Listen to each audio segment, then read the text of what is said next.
ओम नमो भगवते वासुदेवाय. कुमार म्हणतात राजा पृथूला की दोरीवर जेव्हा सर्पाचा भास होतो त्यावेळेला मनुष्य गडबडतो, पण ज्या वेळेला ती दोरी आहे असं ज्ञान होतं त्याच वेळेला भासमान असलेला आधी वाटणारा तो साप मावळून जातो, तो भास मावळून जातो. ती सर्पबुद्धी काही तिथे टिकत नाही, राहत नाही. त्याचप्रमाणे एकदा विवेक झाला की जिचा कुठल्याही प्रकारे थांग पत्ता लागत नाही असा हा जो मायामय प्रपंच आहे तो ज्याच्या कार्यकारण रूपानं जाणवतो आणि जो स्वतः कर्मफलांनी कलुषित असलेल्या प्रकृतीच्याही पलीकडे अशा त्या नित्यमुक्त निर्मळ आणि ज्ञानस्वरूप परमात्म्याला मी प्राप्त होतोय असा अनुभव तू घे असं कुमार सांगतायत. ज्याच्या चरणकमलांच्या अंगुष्ठ दळातून पाझरणारा किंवा प्रस्फुटित होणारा तेजाचा भाग बघितल्यानंतर, त्याचं स्मरण केल्यानंतर अहंकार रूप हृदय ग्रंथी जी असते, जी गाठ आहे, जी कर्मांमुळे तयार होते, विविध कर्मांमधल्या आसक्तीमुळे, फलासक्तीमुळे जी तयार होते, ती गाठ संत महात्मे अशा प्रकारे तोडून टाकतात, छिन्न भिन्न करून टाकतात की तसं कार्य समस्त इंद्रियांचा प्रत्याहार करून त्या सगळ्या इंद्रियांना संकोचून घेऊन आपल्या अंतःकरणाला निर्विषय करणाऱ्या संन्यासी लोकांना सुद्धा ते जमत नाही. तेव्हा त्या सर्वाश्रय अशा भगवान वासुदेवाचं तू भजन कर. जी माणसं मन आणि इंद्रियरूप मगरींनी भरलेल्या या संसार सागरामध्ये योगादी दुष्कर अशा साधनांनी तरुण जायचा प्रयत्न करतात, तरुण जायची इच्छा करतात, त्यांना पलीकडे जाणं हे केवळ कठीण आहे. कारण तिथे त्यांना कर्णधार रूप अशा श्रीहरीचा आश्रय मिळत नाही, आश्रय घेता येत नाही. आणि म्हणून तू त्या भगवंताची आराधनीय अशी चरणकमल जी आहेत त्यांना आपली होडी बनव आणि विनासायात दुस्तर अशा या भवसागराच्या पलीकडे निघून जा.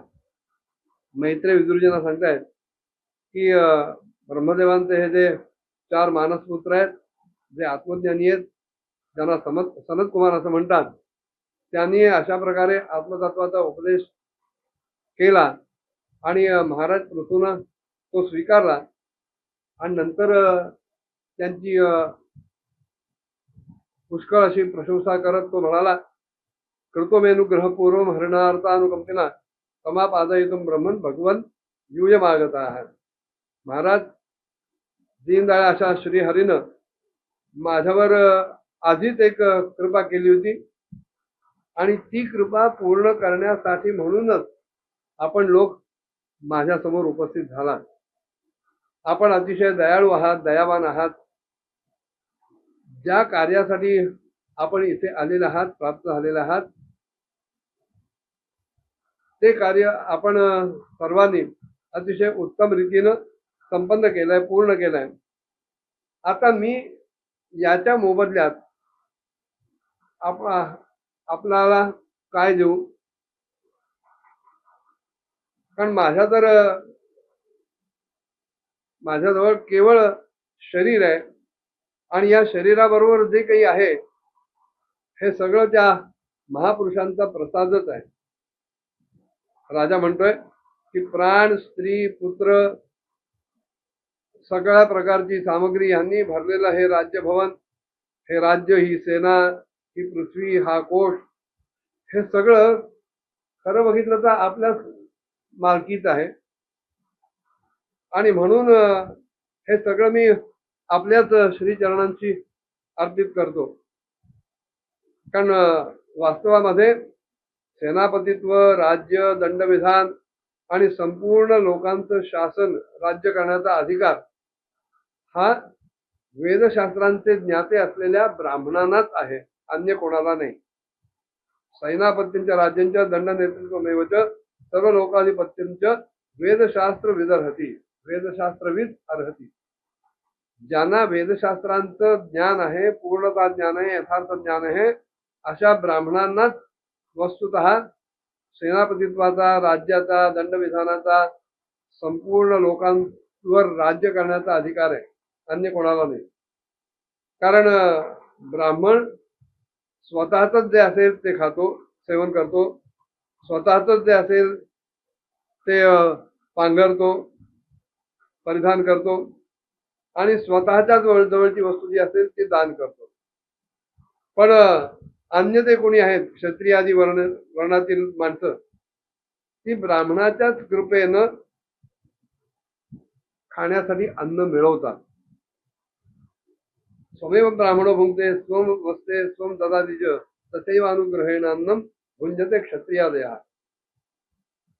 आपण वेदांचाही पार गाठलेले आहात, वेदांच्याही पलीकडे गेलेले आहात, आणि अध्यात्म तत्वाचा पूर्णतः विचार करून आपण आम्हाला निश्चित रूपानं हे समजावून सांगितलंय की भगवंताच्या बद्दल, परब्रह्म परमात्म्याच्या बद्दल अशा प्रकारची अभेद भक्ती हीच केवळ त्यांच्या प्राप्तीचं प्रधान मुख्य साधन आहे. आपण अतिशय कृपाळू आहात, परम कृपाळू आहात, आणि म्हणून आपण ह्या जीर्णोद्धार रूप कर्मानं सदा सर्वदा नित्य संतुष्ट असता. आपल्या या उपकारांचा मी कसा काय प्रतिकार करणार, किंवा या उपकारांचा बदल्यात मी तुम्हाला कसं काय देऊ शकणार, आणि तसं काही देण्याचा प्रयत्न करणं हे सुद्धा स्वतःच हास्य करून घेण्यासारखं आहे. मैत्रीजी मित्रांना सांगतायत, ऋतून असं कुमारांना सांगितल्यानंतर त्या आत्मज्ञानांमध्ये श्रेष्ठ अशा सनकादिकांची त्यांनी पूजा केली, आणि त्यांनी सुद्धा या राजाच्या शिलाचं कौतुक करत सगळ्या लोकांच्या समोर आकाश मार्गाने ते निघून गेले.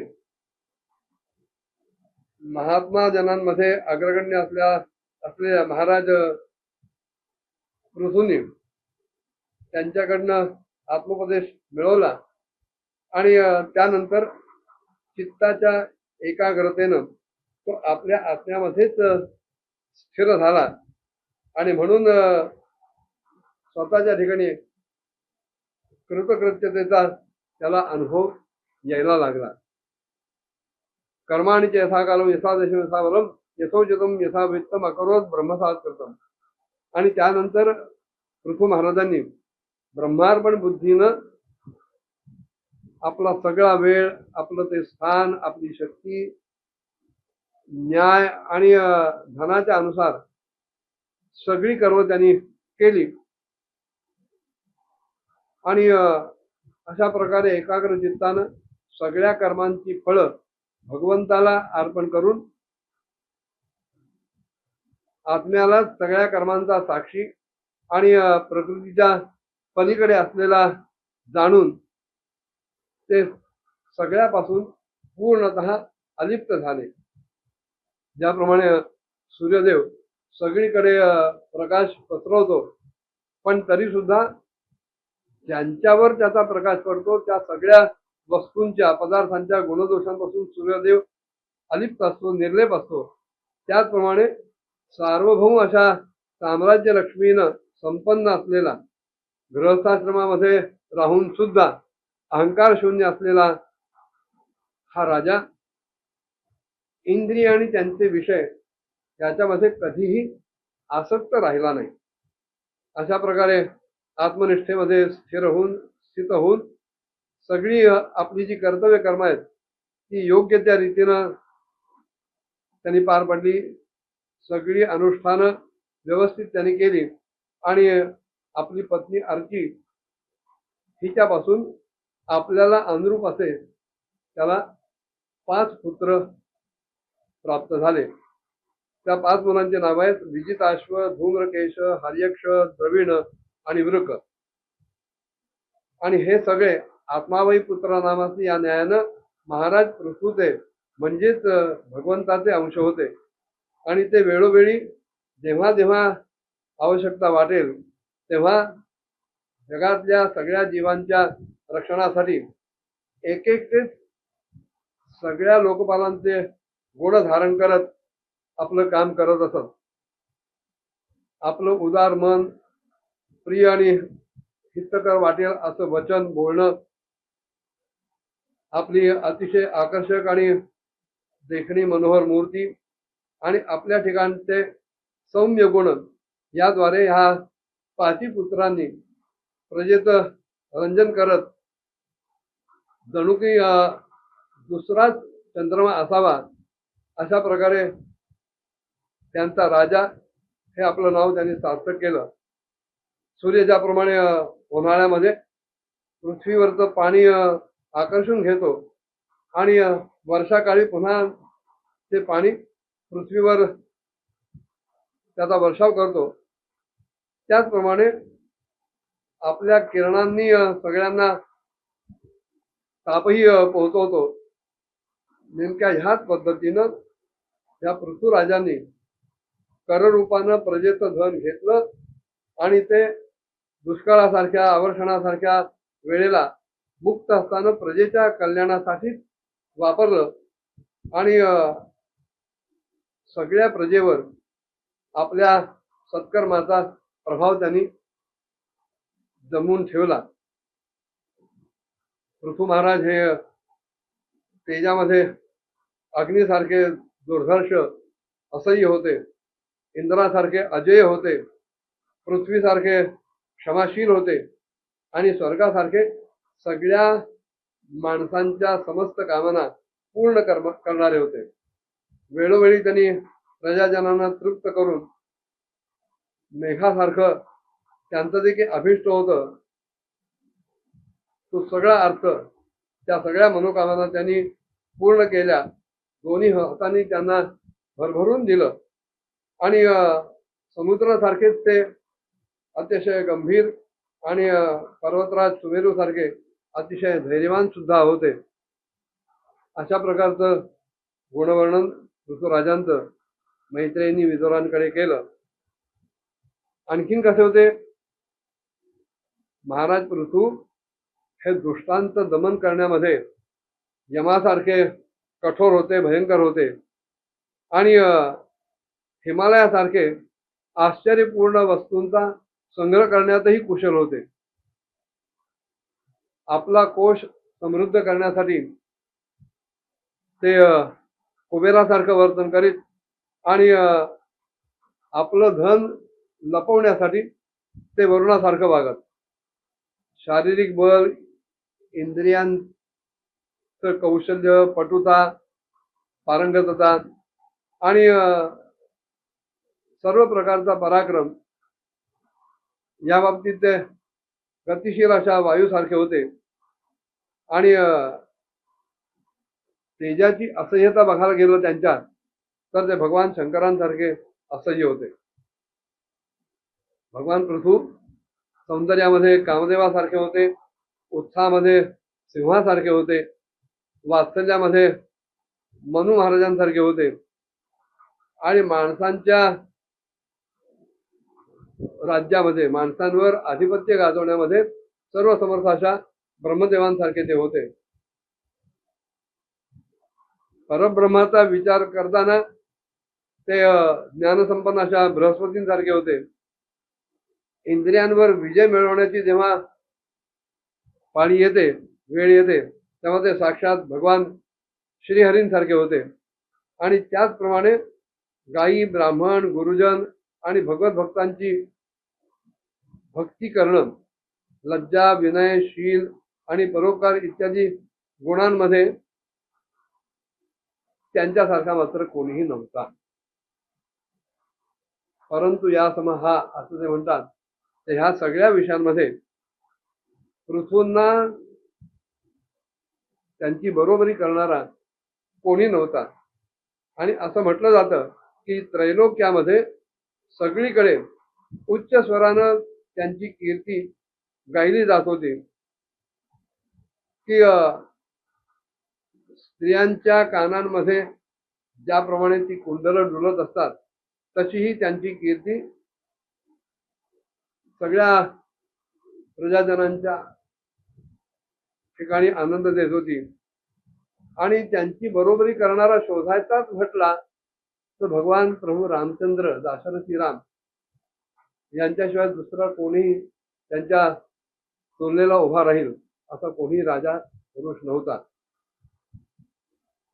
आणखीनही पुढे पृथू महाराजांचा तपस्येचं आणि परलोक गमनाचं वर्णन महर्षी व्यासाने केलंय.